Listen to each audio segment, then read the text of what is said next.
اتنا ذلیل کر کے ہرایا یزید کو کہ آج بھی امام حسین کی محفل سجانے والا بندہ کہتا ہے کہ کیا کہنے میرے بادشاہ حسین تیری وسعت کے، کہ پوری کائنات کے اندر اتنے لوگ یزید کے نام پر جینے کو تیار نہیں جتنے لوگ تیرے نام پر مرنے کو تیار ہیں۔ پوری کائنات کے اندر اتنے کسی کے گھر نہیں جتنے میرے پیر حسین کے گھر ہیں، اتنے کسی کے نوکر نہیں جتنے میرے پیر حسین کے نوکر ہیں، اتنے کسی کے غلام نہیں جتنے میرے پیر حسین کے غلام ہیں۔ کسی نئے مجمع میں جا کر میں نے کبھی نہیں کہا کہ میں آپ کے مزاج سے واقف ہوں یا نہیں، اس لیے کہ مجھے پتا ہے کہ پوری کائنات کے اندر حسین حسین کرنے والوں کا مزاج ایک ہی ہوتا ہے۔ اللہ اکبر۔ یزید چند ڈہندہ راج کر گئے، یزید چند ڈہندہ راج کر گئے، غلط مسلط رواج کر گئے، اور یزید کتے دی موت مر گئے، حسین رب دا معراج کر گئے۔ امام علی مقام امام حسین نے اپنی بہن سیدہ زینب سے جب آخری ملاقات کی تو آپ کا انداز یہ تھا کہ جیسے ہی اپنی بہن سیدہ زینب کے پاس پہنچے، بہن نے اپنے بھائی کے پہلے گلے کو چوما، پھر زلفوں کا بوسہ دیا۔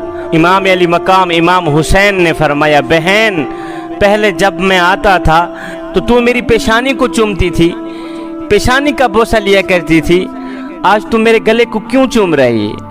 آج میری زلفوں کا بوسہ کیوں لیا ہے؟ آج انداز بدلا ہوا کیوں ہے؟ بہن نے روتے ہوئے کہا، بھائی یہ ہماری آخری ملاقات ہے، آج ہماری آخری ملاقات ہے، آج کے بعد ہم ایک دوسرے سے ملاقات نہیں کر پائیں گے۔ تم سانسیں لیتے تو جاؤ گے لیکن جب واپس پلٹو کے تو یہ سانس نہیں چل رہی ہوگی۔ وہ اس لیے کہ آج میری ماں سیدہ فاطمہ الزہرا میرے خواب میں آئی تھی، انہوں نے آ کے مجھے بتایا تھا کہ آج تیرے بھائی امام حسین کا آخری دن ہے، آخری ملاقات ہے، رج رج کے اپنے بھائی کو دیکھ لینا، رج رج کے اپنے بھائی کا دیدار کر لینا، آج تیرے بھائی کا آخری دن ہے، امت میرے حسین کے گلے کو کاٹ لے گی اور حسین کے سر کے بال خون سے لت پت ہو جائیں گے۔ میں تجھے بتانے کے لیے آئی ہوں کہ زینب صبر کا دامن ہرگز نہ چھوڑنا، صبر کا پلہ ہرگز نہ چھوڑنا، اس لیے کہ ان اللہ مع الصابرین، اللہ تعالیٰ صبر کرنے والوں کے ساتھ ہوتا ہے۔ امام نے خیمہ چھوڑا، صبر کو اپنے کلیجے سے لگایا، علی المرتضیٰ شیر خدا کے حوصلے کو اپنا سینہ بنایا، بیٹھ گئے گھوڑے کے اوپر، پکڑ لی لگام، ایسے پکڑا جیسے کائنات کا سارا نظام مٹھی میں آ گیا ہو۔ کربلا کی سرزمین پر حسین کی تلوار نیام سے باہر نکلی، آئے بھوکا ہے حسین، پیاسا ہے حسین۔ یزید کہنے لگے، جوان بیٹے کی جوانی لٹ گئی، حسین کی کمر ٹوٹ گئی ہوگی، قاسم کا شباب لٹ گیا، حسین کا جگرہ پھٹ گیا ہوگا، علی اصغر کو مار دیا گیا، حسین کا دل مردہ ہو گیا ہوگا، ہار گیا ہوگا، بھوک اور پیاس کی وجہ سے کمزوری نے حسین کو گھیر لیا ہوگا۔ اس سوچ کی بنیاد پر کہ حسین ہم سے لڑ نہیں سکتے، سارے دشمن ٹوٹ پڑے، لیکن جب امام حسین نے اپنی تلوار کو ہوا میں لہرایا تو یزیدیوں کی گردنیں ایسے کٹ رہی تھیں جیسے گاجر مولی کٹ رہی ہو۔ علی کے شیر کی تلوار پورے میدان میں چھا گئی۔ جب حیدر کرار کا شیر یزیدیوں پر حملہ آور ہوا تو یزیدیوں کے لاشوں کے ڈھیر لگ گئے۔ حسین کی تلوار ایسے چمک رہی تھی، ایسے لگتا تھا جیسے آسمان کے سارے تارے تلوار میں سما گئے ہوں، ایسے لگتا تھا جیسے حیدر کرار کا بازو حسین کے بازو میں سما گیا ہو، ایسے لگتا تھا جیسے صدیق کی صداقت، فاروق کی عدالت، عثمان کی سخاوت حسین کے سر پر پہرا دے رہی ہو، نواسہ رسول کے سر پہ سایہ دے رہی ہو، ایسے لگتا تھا جیسے مصطفیٰ مدینے سے چل کر کربلا میں آ گئے ہوں، ایسے لگتا تھا جیسے فاطمہ الزہرا نے دعا کے لیے ہاتھ اٹھا دیے ہوں۔ حسین کی تلوار چلتی رہی، یزیدیوں کی گردنیں کاٹتی رہی، شیر خدا کا شیر جنگ میں لڑتا رہا کہ اچانک یزیدیوں میں ایک بے چینی سی پھیل گئی، اضطراب پھیل گیا، ایک سناٹا چھا گیا کہ کہیں ایسا نہ ہو کہ کہیں اعتراض بھی نہ بن جائے کہ ایک ہی سپاہی نے پورے کے پورے لشکر کو مار گرایا ہے، سارے کے سارے لشکر کو مار دیا ہے ایک ہی سپاہی نے۔ یزیدیوں میں ایک دم بے چینی سی پھیل گئی، ایک ہلچل مچ گئی، سناٹا چھا گیا۔ کسی نے کہا، اے حسین ابن علی، آپ ہمیں مدد کی اجازت دیجئے۔ فرمایا نہیں نہیں، یہ امتحان حسین کا ہے، یہ امتحان فاطمہ الزہرا کے پتروں کا ہے۔ اور سنو، امتحان میں مدد لینا طالب علم کی کمزوری ہے، امتحان گاہ میں نقل لینا طالب علم کی کمزوری ہے میاں۔ ہاں میں نے مدد لی تھی جب فاطمہ الزہرا کی گود میں تھا، میں نے مدد لی تھی جب علی کے آنگن میں تھا، میں نے مدد لی تھی جب تربیت گاہ میں تھا، لیکن سنو، ایگزامینیشن ہال میں مدد مانگنا جرم ہے۔ پھر پتہ چلا کہ امام علی مقام امام حسین درس گاہ میں نہیں تھے، امتحان گاہ میں تھے، اور بتا رہے تھے کہ یزیدیو دیکھو، جو علی نے سکھایا تھا میں سیکھ چکا ہوں، جو نبی نے بتایا تھا میں بن چکا ہوں۔ تلوار چلتی رہی، یزیدیوں کے سر کاٹتی رہی، ایک دم یزیدیوں میں بے چینی سی پھیل گئی، اضطراب پھیل گیا کہ اس تلوار کو روکو، یہ تلوار تو گاجر مولی کی طرح کٹتی چلی جا رہی ہے۔ اور ناتانو، جس تلوار کو پیاس نہ روک سکی، جس تلوار کو بھوک نہ روک سکی، جس تلوار کو علی اکبر کی جوانی نہ روک سکی، جس تلوار کو قاسم کا لوٹا ہوا شباب نہ روک سکا، وہ تلوار بھلا کیسے رک سکتی ہے؟ حسین کی تلوار چلتی رہی، چمکتی رہی، یزیدیوں کی گردنیں کٹتی رہی، صفایا ہوتا رہا۔ اب اس تلوار کو کوئی نہیں روک سکتا، اب اس تلوار کو کوئی نہیں روک سکتا۔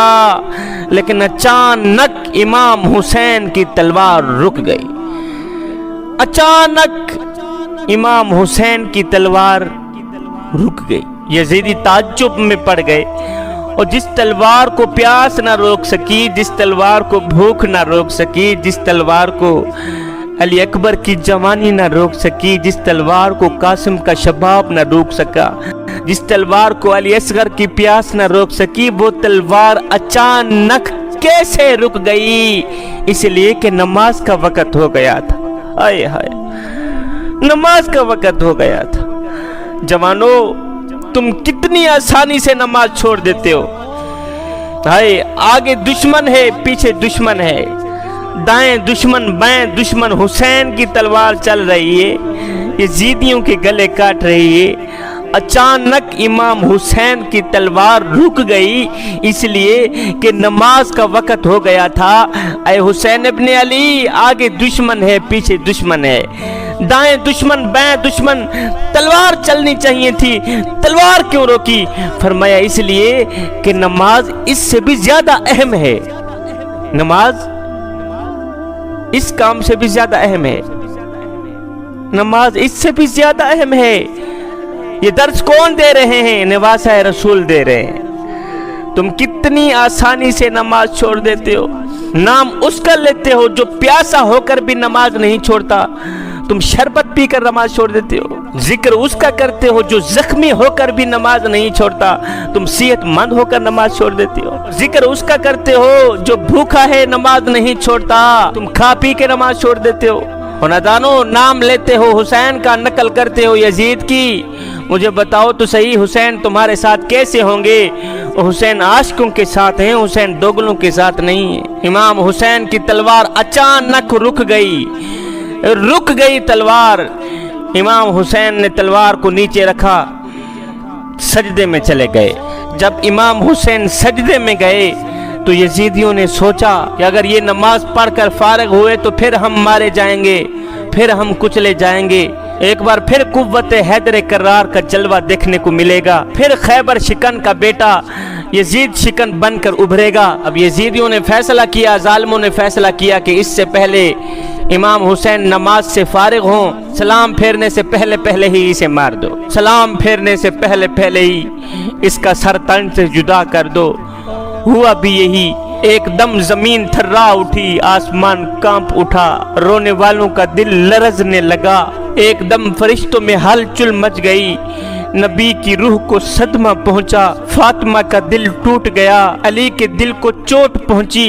عین سجدے پر امام علی مقام امام حسین کا سر سجدے میں تھا کہ ایک ظالم آیا، اس نے ایسا حملہ کیا کہ اس یزید لعین شمر نے میرے پیر امام حسین کا سر تن سے جدا کر دیا۔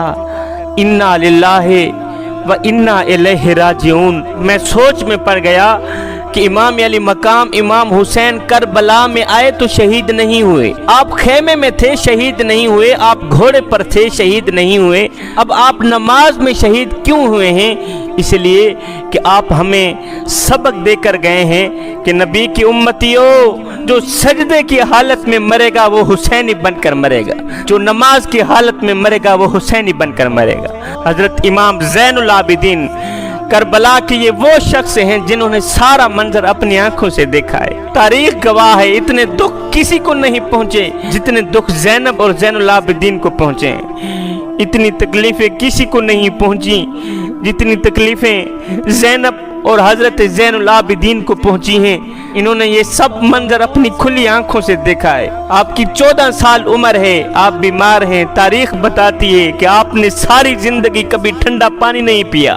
آپ جب بھی ٹھنڈا پانی پیتے تو تڑپ کر کہتے ہائے میں نہیں پیتا ٹھنڈا پانی، اس لیے کہ جب میں ٹھنڈا پانی پیتا ہوں تو مجھے اصغر کی پیاس یاد آ جاتی ہے۔ آپ جب بھی ٹھنڈا پانی پیتے تو نیچے پھینک دیتے، کہتے مجھے علی اصغر کی پیاس یاد آ جاتی ہے، جب میں ٹھنڈا پانی پیتا ہوں مجھے علی اصغر کا تڑپنا یاد آ جاتا ہے۔ اس سوچ کی بنیاد پر آپ نے ساری زندگی ٹھنڈا پانی نہیں پیا۔ حضرت زین العابدین نے کربلا کا یہ سارا منظر اپنی آنکھوں سے دیکھا ہے، سارے شہداء اپنی آنکھوں سے دیکھے ہیں۔ پھر آپ نے دمشق کے بازاروں میں، کوفے کی گلیوں میں اپنی قیادت کا قافلہ گزارا تھا۔ جب یزید کے دربار پر حضرت امام زین العابدین پہنچے، یزید نے پہلے تو دکھ کا اظہار کیا، پھر کہا جی ہم سے غلطی ہو گئی، یہ میں نہیں چاہتا تھا پر یہ ہو گیا، اب بتائیں اگر آپ کی کوئی شرط ہو تو میں پوری کر دیتا ہوں۔ آپ نے فرمایا جو ہو گیا سو ہو گیا، اب میری 4 شرطیں ہیں یہ مان لو، میری 4 باتیں ہیں یہ مان لو۔ 4 باتوں میں سے پہلی بات یہ ہے کہ میرے امام حسین کا سر مجھے واپس دے دو تاکہ ہم کربلا جا کے ان کی تدفین کر سکیں۔ دوسری یہ تھی کہ ہمیں مدینے حفاظت سے پہنچا دو۔ تیسری شرط یہ ہے کہ مجھے جمعے کا خطبہ دینے کی اجازت دی جائے۔